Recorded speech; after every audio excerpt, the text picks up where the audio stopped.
2024 में अगर घर की कंस्ट्रक्शन करवा रहे हो, ये वीडियो देख लो। पैसे भी बचेंगे, सही से घर भी बनेगा, और जो गलतियां आपका ठेकेदार करता है उसको वो गलतियां नहीं करने देना। वीडियो बहुत लंबी होने वाली है क्योंकि काफ़ी चीज़ें मैं इस वीडियो में बताने वाला हूं, तो हर चीज़ का मज़ा लो, फ्री में सीखो। सबसे पहली चीज़ है, सामने जैसे आप एक घर देख रहे हो, कंस्ट्रक्शन हो रही है इसकी, तो अगर आप कॉलम पहले करते हो, मतलब फ्रेम स्ट्रक्चर बनाते हो, मतलब कॉलम पहले कास्ट कर लो, उसके बाद ब्रिक वर्क करो, तो आपके खर्चे में काफ़ी ज़्यादा कटौती होती है। क्योंकि जब साथ साथ में आप अगर घर बनाते जाओ, मतलब दीवारें चढ़ाते जाओगे और कॉलम करते जाओगे, उसमें होता क्या है, उसमें आपकी एक तो फिनिशिंग अच्छी नहीं निकलती है, दूसरी कॉलम को क्यूरिंग अच्छी नहीं हो पाती है, तीसरी चीज़ उसमें जो शटरिंग की जाती है उसमें काफ़ी ज़्यादा टाइम जाता है। तो अगर हम करते हैं डायरेक्ट कॉलम पहले कास्ट कर लेते हैं, मतलब जो हमारा 3 मीटर का अगर रूम की हाइट है तो 3 मीटर हम पहले कॉलम कास्ट कर लेते हैं, उसके बाद स्लैब कर लेंगे, उसके बाद हम ब्रिक वर्क अगर करते हैं तो उसमें कंस्ट्रक्शन कॉस्ट में काफ़ी ज़्यादा डिक्रीज़ आपको देखने को मिलेगा, काफ़ी पैसा आपका बचेगा।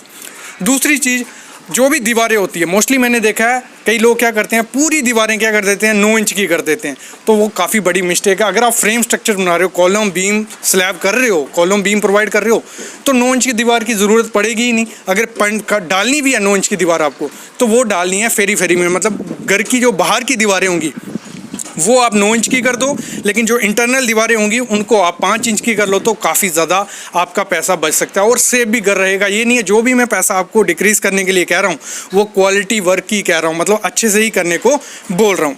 अगली चीज़ है, अगर आपको घर का खर्चा और डिक्रीज़ करना है, आपको कभी भी जो मतलब फर्मे होते हैं, मतलब जो दरवाजे हैं, खिड़कियाँ हैं, वो आपको वुडन की नहीं करनी है, वो आपको किसकी करनी है, एमएस फ्रेम की करनी है, या तो आपको एल्युमिनियम की करनी है। अगर दोनों, एल्युमिनियम चलो अच्छा है, नहीं इतना ज़्यादा अच्छा है as compare to MS frame, आप क्वालिटी के साथ कॉम्प्रोमाइज़ मत करो, फिर भी आप क्या करो, एमएस के फ्रेम बनाओ सिंगल कब्जे के, और विंडो के भी वैसे करो, तो आपका काफ़ी ज़्यादा पैसा उसमें भी बच जाएगा। अगली चीज़ क्या है, जो ब्रिक वर्क आपको करना है, ब्रिक वर्क आपको एक आती है बर्न्ड फ्लाई ब्रिक और एक आती है फ्लाई ऐश और डबल एसी ब्लॉक। तो आपको हमेशा क्या यूज़ करना है, आपका काफ़ी ज़्यादा इसमें खर्चा बचेगा। अगर आप फ्लाई ऐश ब्रिक यूज़ करते हो या डबल एसी ब्लॉक यूज़ करते हो तो उसमें काफ़ी ज़्यादा खर्चा बच जाता है, क्योंकि जो बर्न्ड ब्रिक आती है लाल ईंट, वो आती है 7 से 8 रुपये में, लेकिन आपको फ्लाई ऐश ईंट कितने में मिल जाएगी, 4 रुपये से स्टार्ट होती है, और अच्छी ब्रिक आपको 5 से 6 रुपये में बच जाएगी। एक घर में भी अगर 20,000 से 30,000 ब्रिक लग रही है तो उसमें अगर 1-2 रुपये बचते हैं, हमारा सीधा लाखों में पैसे बच जाएंगे। अगली चीज़, आप खर्चा कहाँ बचा सकते हो, जो स्टील आपको यूज़ करना है, क्योंकि स्टील देखो आपको 500 ग्रेड या 550 ग्रेड यूज़ करना होता है, फी 500 या 500 फी TMT वार। तो आपको हमेशा क्या करना है, जो आपका लोकल वेंडर होगा, देखो टाटा स्टील के स्टील रेट और जो लोकल, अगर हम कोई भी, मैं नाम नहीं लूँगा, कोई भी अगर हम स्टील पता करेंगे तो उसमें काफ़ी ज़्यादा अंतर होगा, मतलब हज़ारों में, और हम टन के हिसाब से लेते हैं, 1 मीट्रिक टन या 2 मीट्रिक टन या 3, क्योंकि 1000 स्क्वायर फीट में हमारा कोई 3 से 4 टन लग जाता है, तो उसमें डायरेक्ट आप 50 से 60 हज़ार बचा सकते हो लोकल वेंडर से लेकर। और लोकल वेंडर का ये नहीं है कि कुछ अच्छी क्वालिटी का सरिया नहीं होगा, अच्छी क्वालिटी का सरिया रहता है, बस उसको जो प्रोसेस रहता है बनाने का, उसको मतलब जो स्क्रैप आता है, स्क्रैप को पिघला के वो सरिया बनाया जाता है, लेकिन उसके भी ISO सर्टिफाइड होता है, वो उसके भी काफ़ी टेस्ट किए जाते हैं, फिर ही वो जाके आप यूज़ कर सकते हो, वो सरिया भी आप यूज़ कर सकते हो, इसमें कोई दिक्कत नहीं है। सबसे पहले हम गलती से बात करते हैं, ये गलती क्या है, सामने आप देख रहे हो यहाँ फिलिंग की गई है, मतलब प्लिंथ बीम हो गया, उसके बाद फिलिंग की जा रही है, लेकिन फिलिंग में आप पत्थर देख रहे हो कितने ज़्यादा है, मतलब फिलिंग सैंड नहीं है, ये जो मिट्टी निकली हुई है वही डाली जा रही है, और ये सही चीज़ नहीं है, इसकी प्रॉपर कंपैक्शन नहीं होती है, और फ्यूचर में जब लोड आता है तो ये सेटलमेंट के चांसेस काफ़ी ज़्यादा यहाँ देखे जाते हैं। मतलब होता क्या है, हमारा जो मिट्टी बैठ जाती है और क्रैक्स ऊपर दिखते हैं। नेक्स्ट आप देख रहे हो, जहाँ फुटिंग सामने देख रहे हो, खड्डा खोदा गया, फुटिंग नीचे तक दिख रही है, इसका कोई फ़ायदा नहीं है। पूरा प्लानिंग के साथ आपको काम करना है कि फुटिंग को दोबारा खोदना ना पड़े। नेक्स्ट जो आप मिस्टेक देख रहे हो, वो क्या मिस्टेक है मैं आपको दिखाता हूँ। एक तो नीचे जहाँ से कॉलम स्टार्ट होता है वहाँ स्पेसिंग, एक अच्छी स्पेसिंग होनी चाहिए, यहाँ वो तो प्रोवाइड की नहीं है। दूसरी, यहाँ लैपिंग एक जगह पे दी हुई है, ये मैं हमेशा गलती आपको बताता आया हूँ, बोलता आया हूँ कि ये गलती नहीं करनी है, फिर भी आप सामने देख रहे हो सब जगह एक ही लैब, मतलब एक ही जगह पे लैब दे दी है, तो कोई फंक्शन ही नहीं है। जब लोड आएगा फेलियर यहीं से दिखेगा, क्रैक्स यहीं से दिखेंगे, तो ये गलती आपको नहीं करनी है। दूसरा आप देख रहे हो यहाँ पे जो क्रोजन सरिये को काफ़ी ज़्यादा लग चुकी है, काफ़ी दिन से ये पड़ा हुआ था। तो ये गलतियाँ आपको नहीं करनी है, बेसिक गलतियाँ, लेकिन आपको बताना मेरा फ़र्ज़ है, आपको सिखाना। नेक्स्ट यहाँ गलती देख रहे हो कि मतलब इतनी ज़्यादा कंजेस्टेड पाइप है, और ये सेक्शन जब यहाँ कंक्रीट डलेगा, यहाँ कंक्रीट आएगा नहीं और फेलियर पक्का होगा ही होगा। यहाँ क्रैक आएंगे और एक मतलब कैविटी बन जाएगी स्लैब में, और वहाँ आपका पानी भी घुस सकता है। नेक्स्ट, काफ़ी बच्चे बोल रहे हैं सर ब्लीडिंग क्या होती है, तो ब्लीडिंग का आज मैं आपको लाइव वीडियो दिखा देता हूँ, ब्लीडिंग है क्या। देखो, फुटिंग की कास्टिंग की जा रही है, काफ़ी अच्छी प्रोसेस किया जा रहा है, और इसमें अब हमें सीखने वाली क्या चीज़ है, इसमें सीखने वाली चीज़ हमारे लिए ये है कि प्रॉपर सपोर्ट्स और कॉलम के देख रहे हो रिंग कहाँ तक, स्टीरअप कहाँ तक होने चाहिए। जब आप फुटिंग की कास्टिंग करो, कम से कम ऊपर तक 5 स्टीरअप बांधे होने चाहिए। ये ब्लीडिंग हो रही है, देखो पानी सतह पे आ गया। जब वाटर रेशियो ज़्यादा हो जाती है तो उस दौरान ये देखने को मिलता है। जब वाइब्रेटर आप ज़्यादा मार दोगे तो उस दौरान भी ये देखने को मिलता है, और पीछे वाइब्रेटर किया जा रहा है, ये भी अच्छा प्रोसेस किया जा रहा है। नेक्स्ट चीज़ यहाँ आप देखो, यहाँ सरिया ही सरिया आपको दिख रहा होगा। तो ये सेक्शन भी वीक मैं बोलूँगा, इतना ओवर रेनफोर्समेंट करने की ज़रूरत नहीं थी।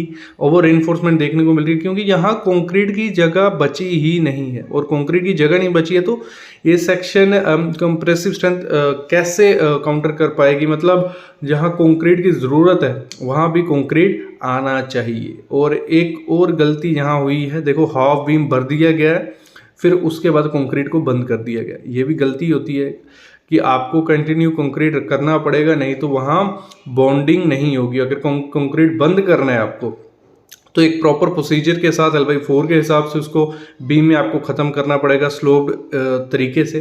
तो वो चीज़ें भी आपको ध्यान देनी है। तो यहाँ आप देख रहे हो, यहाँ भी थोड़ा बहुत ओवर एनफोर्समेंट दिख रहा है क्योंकि कॉर्नर्स पे जगह ही नहीं है, मतलब कंक्रीट जाने की, और यहाँ कंक्रीट नहीं जाएगा, खाली जगह यहाँ रहने वाली है।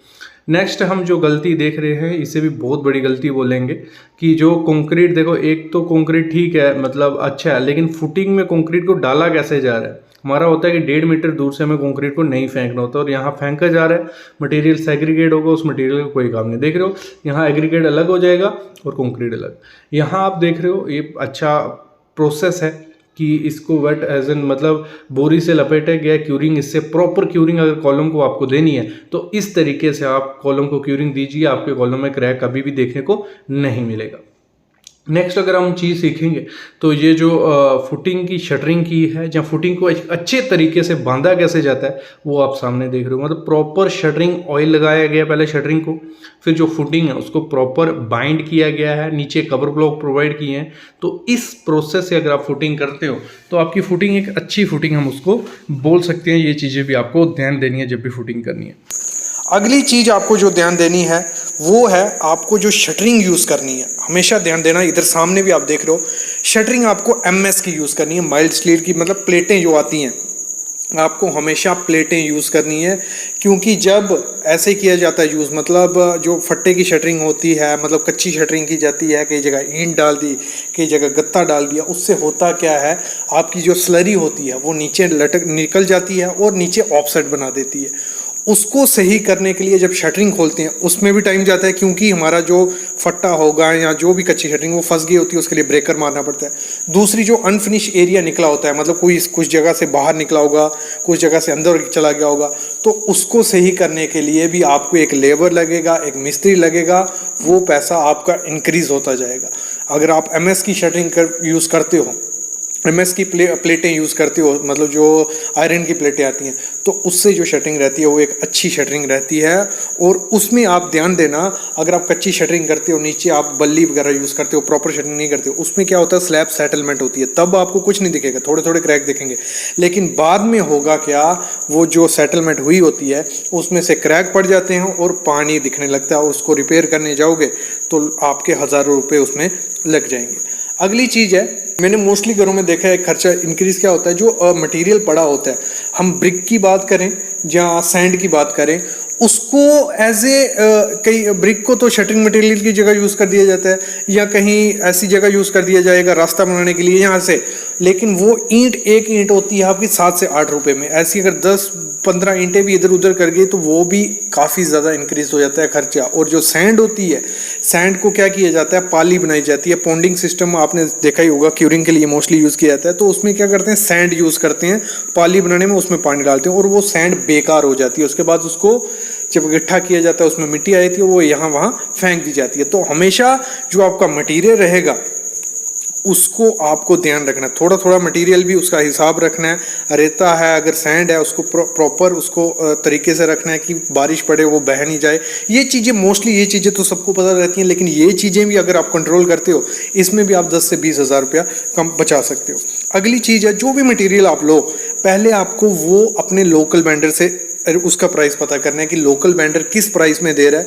उसके बाद आप कोई ब्रांडेड चीज़ देखो, और लोकल वेंडर का मटेरियल 50% आपको सस्ता मिलेगा। जो चीज़ आपको 4 लाख रुपए की ब्रांडेड मिलेगी, वही चीज़ आपको 2 लाख रुपए में मिल जाएगी, और एक अच्छी क्वालिटी की वो चीज़ हो सकती है अगर आप उसको प्रॉपर तरीके से चेक करो। और उसके जो मटेरियल टेस्टिंग सर्टिफिकेट होते हैं, MTC होते हैं, उसकी स्पेसिफिकेशंस होती हैं, क्योंकि हर मटेरियल का टेस्ट कैसे करना है, उसकी चीज़ें क्या चीज़ें आपको चेक करनी है, इस पे वीडियोस में काफ़ी बना चुका हूँ। वो वीडियोस देख लो, गूगल से सर्च कर लो। लोकल वेंडर का मटेरियल ये नहीं होता है कि वो ख़राब होता है, काफ़ी अच्छा होता है, बस उसका ब्रांड नेम नहीं बना होता है। ये नहीं है कि जो जिनके ब्रांड नेम बन गए वो चीज़ कभी ख़राब नहीं होगी, वो चीज़ भी ख़राब होती है। और आजकल मार्केट में काफ़ी चीज़ें डुप्लीकेट भी आ रही हैं, तो हमेशा ध्यान रखना, जब भी ब्रांडेड चीज़ लो तो उसमें भी उसका क्वालिटी चेक कर लेना, सिर्फ नाम देख के कुछ चीज़ कभी मत लेना। अगली चीज़ है, वो मोस्ट इंपॉर्टेंट चीज़ है, इस पर आपका 1 लाख से 2 लाख रुपया जुड़ा होता है। मतलब इस चीज़ से अगर एक कॉस्ट आपकी 1 लाख से 2 लाख में, छोटे घर की बात कर रहा हूँ, अगर बड़ा घर होगा तो यही चीज़ 5 से 10 लाख रुपये आपका खर्चा इंक्रीज कर सकती है। वो है घर का प्लान। तो जो भी आपको घर का प्लान बनाना है, वो आपको क्या करना है, एक सिंपल प्लान बनाना है। अगर आप घर की अपनी कंस्ट्रक्शन कॉस्ट डिक्रीज करना चाहते हो, ज़्यादा एलिवेशंस नहीं देनी है, ज़्यादा जो मतलब कॉम्प्लेक्स आपको स्ट्रक्चर नहीं बनाना है, सीढ़ी सिंपल सी देनी है। सीढ़ी में भी काफ़ी ज़्यादा खर्चा होता है, अगर आप सीढ़ी को कॉम्प्लेक्स बनाओगे टेढ़ा मेढ़ा करके तो उसमें भी काफ़ी ज़्यादा खर्चा जाता है। बाकी आप अगर उसमें एलिवेशन बार में डिज़ाइन वगैरह बनाओगे, उसमें भी काफ़ी ज़्यादा खर्चा जाता है।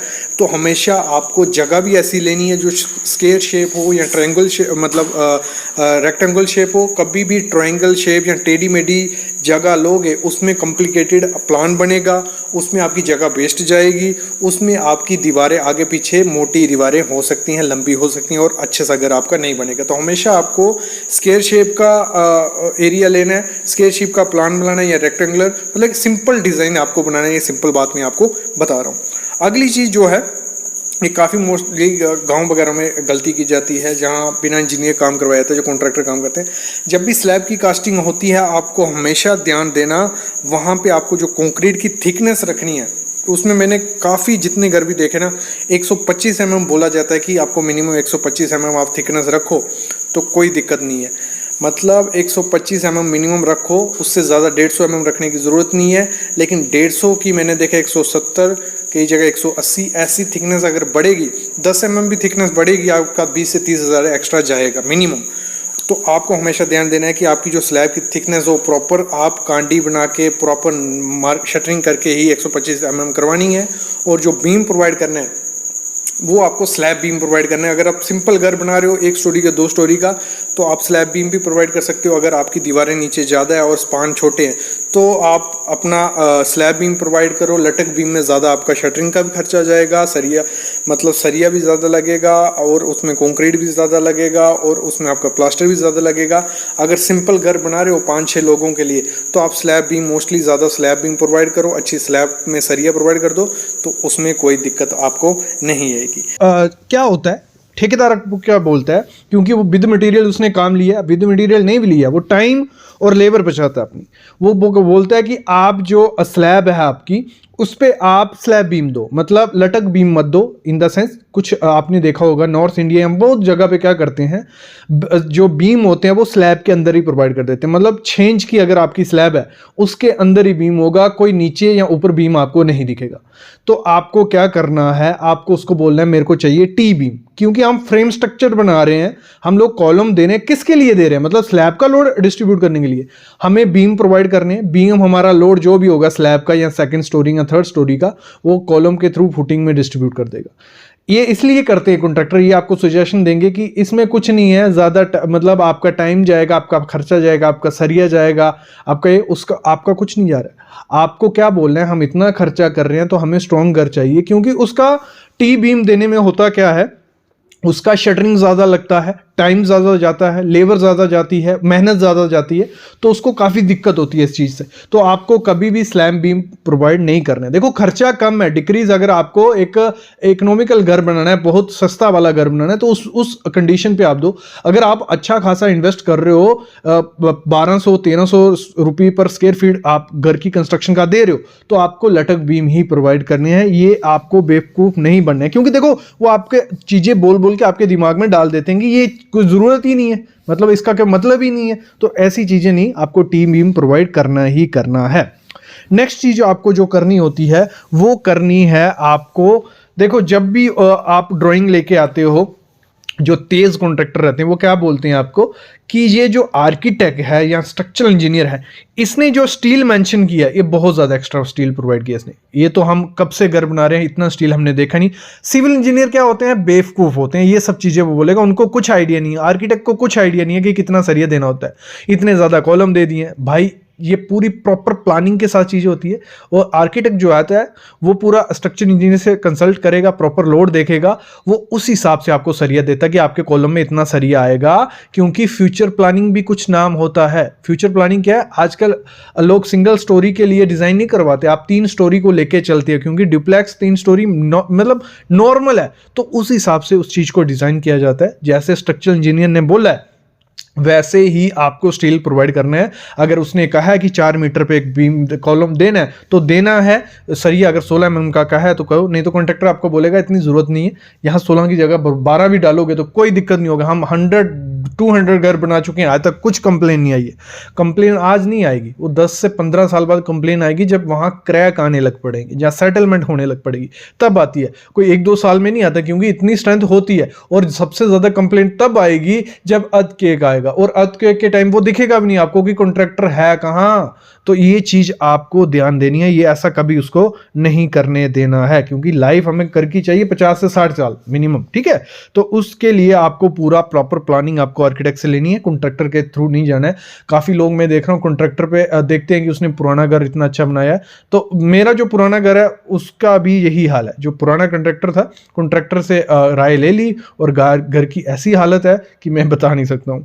नेक्स्ट जो आपको देना है वो स्लैब को रिलेटेड है कि जो कॉन्ट्रैक्टर क्या बोलते हैं, जो थिकनेस स्लैब की है वो आप 4 रखिए या 5 इंच रखिए, कोई दिक्कत नहीं है। देखो भाई 4-5 इंच कभी भी स्लैब की थिकनेस मत रखना। थोड़े दिन बाद क्या होगा, वो थोड़ी मतलब आपका क्रैक्स आने लग पड़ेंगे, लीकेज के चांसेस बढ़ जाते हैं। तो आपको बाद में जो वाटर प्रूफिंग करवानी है छत पे, इससे अच्छा आप जो थिकनेस है 6 इंच रखिए। 6 इंच थिकनेस काफ़ी अच्छी है, उसमें आप स्लोप भी दे सकते हो प्रॉपर। अगर 4 से 5 इंच स्लोप थिकनेस रखोगे, मोटाई रखोगे स्लैब की, तो स्लोप कहाँ दोगे भाई। जहां ऊपर आपने 4 इंच दी, नीचे नीचे आते तक तो कुछ बचेगा ही नहीं। तो आपको मिनिमम 6 इंच रखनी है कि प्रॉपर स्लोप दे सको, ड्रेनेज प्रॉपर हो, पानी हमेशा छत से नीचे आ जाए, ऊपर रुके नहीं। तो इसलिए आपको थिकनेस का भी ध्यान रखना है। तो कॉन्ट्रैक्टर आपको बोलेंगे, फुलिश बनाएंगे कि इतनी जरूरत नहीं है, आपका बहुत खर्चा बचेगा अगर आप इतनी थिकनेस देते हो। और जब वो थिकनेस दे रहे होते हैं तब भी ध्यान रखना है कि प्रॉपर उन्होंने जो मार्किंग है वो की है कि नहीं। नेक्स्ट चीज जो होती है वो वॉल को लेके होती है। मतलब इसमें बहुत खेलते हैं कॉन्ट्रैक्टर। वो बोलते हैं कि अगर आप फ्रेम स्ट्रक्चर बना रहे हो, आप कॉलम बीम वगैरह दे रहे हो, तो दीवार की कोई जरूरत नहीं है। इंजीनियर्स ऐसे बोलते हैं कि लोड तो ट्रांसफर होगा, लेकिन भाई मेरे सुनो, फ्रेम स्ट्रक्चर है कोई दिक्कत नहीं है, लेकिन बाहर की जो दीवारें होंगी, पार्टीशन जो अंदर के रूम डिवाइड कर रहे हो, बाथरूम डिवाइड कर रहे हो, वहां 4 इंच की दो, कोई दिक्कत नहीं है, कोई कुछ नहीं बोलता। लेकिन बाहर की जो दीवारें वो 9 इंच दो। एक तो सेफ्टी पर्पस के हिसाब से भी वो अच्छा है, बाकी वो भी एज ए लोड मतलब लोड बेरिंग का काम करती हैं दीवारें। ऐसा नहीं है कि सब कुछ लोड कॉलम ही कर रहे हैं। बाहर की दीवारें आप दो तो थोड़ा सेफ रहता है। तो आपको जो बाहर की दीवारें 9 इंच रखो, अंदर की 4 इंच रखो ही रखो। एक बहुत बड़ा खेल खेलते हैं जो कॉन्ट्रैक्टर को सबसे ज़्यादा दिक्कत आती है बनाने में, वो होती है सीढ़ी। सीढ़ी में वो बहुत धोखाधड़ी आपके साथ कर सकते हैं। सीढ़ी में स्टील में जोल जाल हो जाता है, क्योंकि प्रॉपर अगर स्टील बांधने जाएंगे सीढ़ी का तो काफ़ी टाइम लगता है। वो क्या करते हैं, सिंपल 12 mm का सरिया ऊपर से नीचे दौड़ाएंगे, डिस्ट्रीब्यूशन बांधेंगे और भर देते हैं। लेकिन आपको क्या करना है, आपको प्रॉपर जो स्टील होता है, स्टील में दोनों तरफ कॉलम दो, मतलब बीम दो दोनों तरफ, और जो प्रॉपर सरिया होता है डबल मैश प्रोवाइड करते हैं उसको प्रोवाइड करो तो अच्छा रहता है, सेफ्टी प्रॉपर रहती है उस चीज की। नेक्स्ट जो चीज देनी है वो होता है कवर ब्लॉक। मैंने देखा कि कवर ब्लॉक कोई भी कॉन्ट्रैक्टर महत्व नहीं रखता है। कवर ब्लॉक की जगह पत्थर, ईंट, लकड़ी, ये सब चीज़ें डाली जाती हैं और इनकी स्ट्रेंथ मैच होती नहीं। आप भले M25 कंक्रीट यूज़ कर लो, 30 कंक्रीट, बीच में वॉइड्स तो रह ही जाएगा ना, क्योंकि थोड़े देर टाइम बाद वो डिट्रॉयड हो जाएगी चीज़ और वो गैप बन जाएगा और वो सेटलमेंट हो जाती है। तो आपको प्रॉपर उसको बोलना है, या तो CPVC का कवर यूज़ कर या तो कंक्रीट के कर, लेकिन वो जो ग्रेड ISO सर्टिफाइड हो। तो इससे क्या होता है, आपका प्रॉपर कंक्रीट चारों तरफ कॉलम के या सरिये के रहता है, उससे जो सरिया आपका खराब नहीं होता है। और इससे देखो, अगर ईंट वगैरह यूज करोगे वो अभी नहीं दिखेगा, जैसे मैंने कहा 15-20 साल बाद दिखने लग पड़ता है सब कुछ।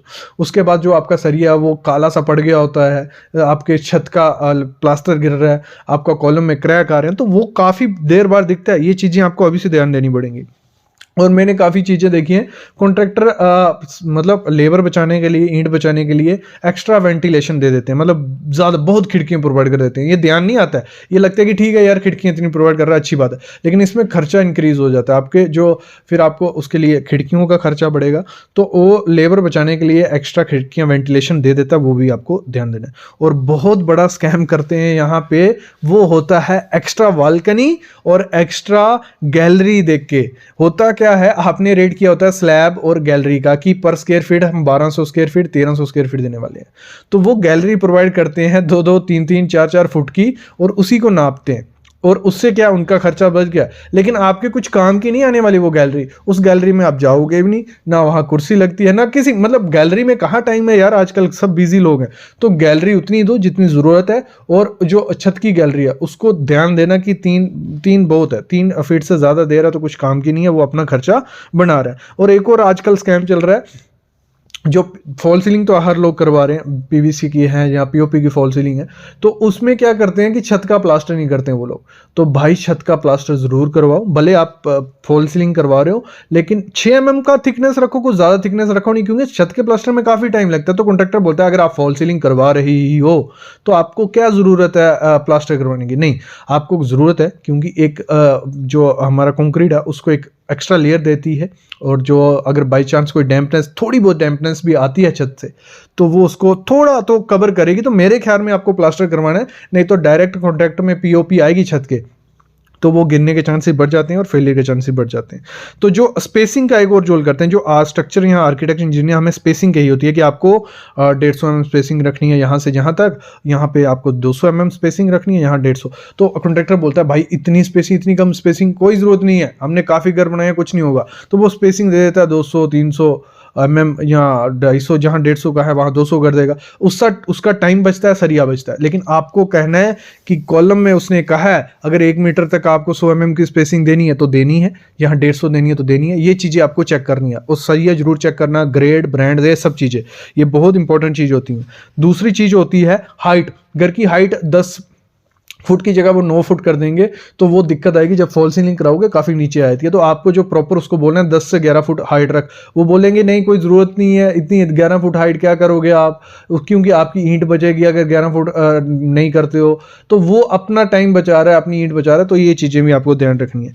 एक बहुत बड़ी इंपॉर्टेंट चीज़ होती है, जब फुटिंग या एक्सकवेशन या प्लिंथ बीम हो रहा है, वहाँ जो फिलिंग की जाती है सैंड, वो आपको मोरम प्रोवाइड करनी है। आपको कभी भी पत्थर वाली मिट्टी वो नहीं करना, क्योंकि सेटलमेंट, वो सबसे ज़्यादा जो सेटलमेंट होती है वो होती है जो आप डायरेक्ट वो मिट्टी डाल देते हो, ना उसमें रोलर फेरते हो, ना कॉम्पैक्शन करवाते हो, ना फ्लडिंग करते हो, तो वो बाद में बैठती है। अगर बाद में वो 50 कोई 2 इंच भी बैठी ना, आपके घर में नीचे से ऊपर तक क्रैक आ जाएगा, तो वो चीज़ अच्छी नहीं है। तो आपको प्रॉपर जो मुरम फिलिंग करवानी है, प्रॉपर कंपैक्शन और उसमें फ्लडिंग करवानी है।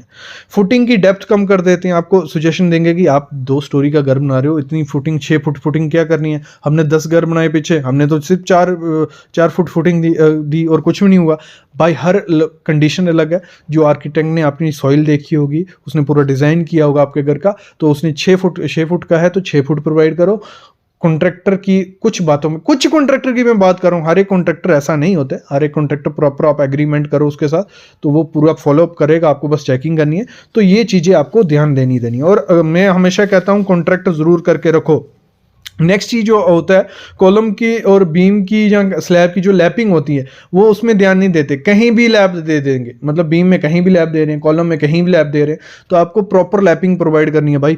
लैपिंग से बहुत काम पड़ता है, मतलब स्टील प्रोवाइड करने का कोई फायदा नहीं अगर आपने लैपिंग जो जोड़ आता है, देखो एक सरिया कितना ही होगा, वो सरिया बचाने के देखिए कहीं भी लैपिंग दे देंगे, तो ये बहुत बड़ी मिस्टेक होती है। और लैपिंग का जरूर देख लेना रूल कि बीम को आपको ऊपर में कहाँ, नीचे में लैपिंग कहाँ देनी है, कॉलम को लैप कहाँ करना है। दो सरियों को जोड़ते हैं ना, क्योंकि हमारा 12 मीटर का सरिया है जहाँ जो कट पीस होगा, तो उसको बचाने के लिए वो लैप कर देंगे, लेकिन आपको प्रॉपर जगह पे लैपिंग देनी है, ये चीज़ भी होती है। देखो, और एक जो एक्स्ट्रा जो टिप्स मैं आपको दूं, कॉन्ट्रैक्टर को कभी भी अपना बजट मत बताओ। आपने बोल दिया मेरे पास 20 लाख ही है तो मेरे को 20 लाख में ही ऐसा घर तैयार करके दे दो। एक चीज मैं मस्ट कहूंगा, कॉन्ट्रैक्टर को कभी भी ना अपना बजट मत बताओ यार। अगर बजट बता रहे हो तो वो उसी हिसाब से आपका माइंड सेटअप कर देगा, ये चीज लगाओ, ये लगाओ। वो जो 20 लाख होगा ना, वो 20 लाख तो लगा ही देगा, 10 लाख एक्स्ट्रा लगवाएगा। तो आपको अपना बजट कभी नहीं बताना है कॉन्ट्रैक्टर को, जो मोल भाव हुआ वो कर लो, बाकी उसको कभी नहीं बताना है कि आपने ही हमारा काम करना है, मेरे पास आप ही एक कॉन्ट्रैक्टर हो। नहीं बोलना, मेरे पास 3 ऑप्शन है, लेकिन जो देखता हूं मैं जो अच्छा लगेगा, तो इस चीज़ को काउंटर करने के लिए वो अच्छी क्वालिटी भी प्रोवाइड करेगा, अच्छी चीज़ें भी आपको देगा। तो ये चीज़ भी बहुत इंपॉर्टेंट होती है। कभी भी उसको ये मत बोलना कि कम पैसे में कर दो, तो वो क्या बोलता है आपको, अगर आप बोलोगे कम पैसे में कर दो, थोड़ा कम कर, वो बोलेगा आपको एक लिए स्कीम है, आप टोटल पेमेंट साथ में कर दो, हमें 15% डिस्काउंट कर दूंगा। जब ये चीज़ बोलोगे तो वो आपका काम बीच में रोक के जा भी सकता है। दूसरा, आपका क्वालिटी भी खराब कर सकता है, क्योंकि आपने पूरा मटेरियल एक साथ दे दिया उसको। और पेमेंट उतनी ही दो जितना वो काम करता है, उससे कम ही पेमेंट दो, ज़्यादा पेमेंट कभी नहीं देना। और एग्रीमेंट जरूर करो, आपको फुलिश बना देगा, एग्रीमेंट की क्या जरूरत है, मैंने काफ़ी घर बनाए। तो एग्रीमेंट करके रखो, ये मटेरियल लगाओगे, ये चीज़ें करोगे, इस पे वीडियो है वो ज़रूर देखना, बहुत अच्छा एग्रीमेंट उसमें मेंशन है, कैसे कैसे आपको पेमेंट करनी है, कैसे एग्रीमेंट देने। जिसको वो चाहिए भी होगा तो हमारा व्हाट्सएप ग्रुप है, टेलीग्राम ग्रुप है, उसमें डाला रहता है थोड़े थोड़े टाइम बाद, तो वो भी आप देख लेना। तो ये 15 से 20 चीज़ें होती हैं। अगर ये 15 से 20 चीज़ें में आप बच गए तो अच्छा। ये तो आरसीसी का था। अगर फिनिशिंग के आइटम में आपको क्या क्या सजेशन मिल सकते हैं, क्या आपको बेवकूफ़ बना सकते हैं, उस पर वीडियोस चाहिए होगी, आप कमेंट करना, मैं ज़रूर ले आऊँगा। और प्लीज़ यार थोड़ा प्यार दो, शेयर करो, दोस्तों के साथ शेयर करो, और चैनल को जरूर सब्सक्राइब करके रखो।